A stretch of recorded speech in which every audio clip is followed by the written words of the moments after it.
खुद को बेहतर बनाने में इतना मसरूफ हो जाए कि दूसरों पर तनकीद करने का वक़्त ही न मिले। सिर्फ वही शख्स हकीकी खुशी महसूस कर सकता है जिसने शदीद मायूसी का सामना किया हो। मुस्कुराहट मसाइल की अदमी मौजूदगी का नाम नहीं, बल्कि उनसे निमटने की सलाहियत का नाम है। अपने ख्यालात की हिफाजत तब करें जब आप अकेले हों, और अपने अल्फाज की तब जब आप लोगों के दरमियान हों। सुकून हासिल करने का आसान तरीका यह है कि जो कुछ आपके पास है उस पर शुक्रगुजार रहें। जब एक दरवाज़ा बंद होता है तो दूसरा खुल जाता है, लेकिन हम बंद दरवाजे को उतनी देर तक देखते रहते हैं कि खुला हुआ दरवाज़ा नजर ही नहीं आता।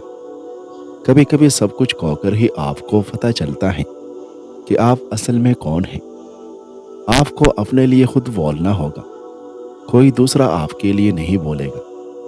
तन्हाई वो कीमत है जो आप खुद को बेहतर बनाने के लिए अदा करते हैं।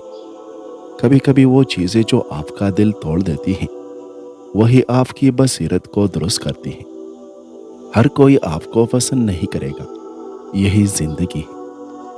लोगों को सब कुछ बताना बंद कर दे।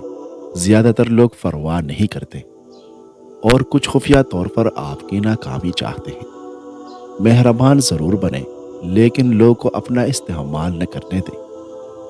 अगर आप अपने जहन को कंट्रोल नहीं करेंगे तो कोई दूसरा करेगा। अपने माजी के साथ सुलह कर लें ताकि ये आपकी हाल को ख़राब न करें। आपका सबसे गहरा और तारीक लम्हा आपके लिए बेहतरीन साबित हो सकता है। पेट निकल आए या वज़न ज़्यादा हो जाए तो लेमू का पेस्ट खाने में मिलाकर खाओ। पेट 3 दिन में अंदर चला जाएगा। अगर आप अपने मनफी ख्यालात का मुकाबला कर सकते हैं तो आप किसी भी चीज़ का सामना कर सकते हैं।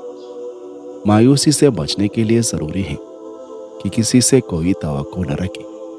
मुमकिन है दोबारा न मिले, इसलिए सब्सक्राइब कीजिए। शुक्रिया।